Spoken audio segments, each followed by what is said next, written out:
Amaromda ngasi athengbada DM University ke Vice Chancellor in Charge H Gyan Prakash samsung Registrar in Charge Dr. L Nivedita na thopa notification amana University asige administrative staff Loubagi result Laothokkhre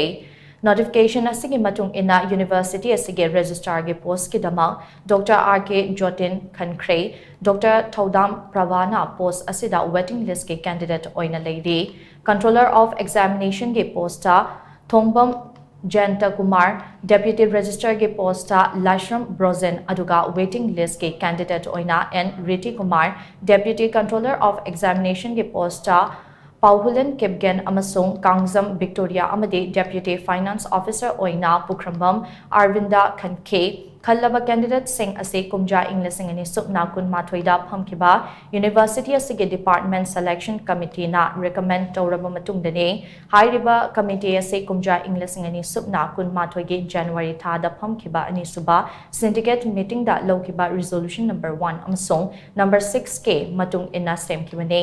Tongan ba post sing asida khallaba candidate sing na lakliba tang kun nithoi dege kuntra mathoi fawbugi manungda University asige a block dege offer form logadabani hainasu notification asina makatana khangalakle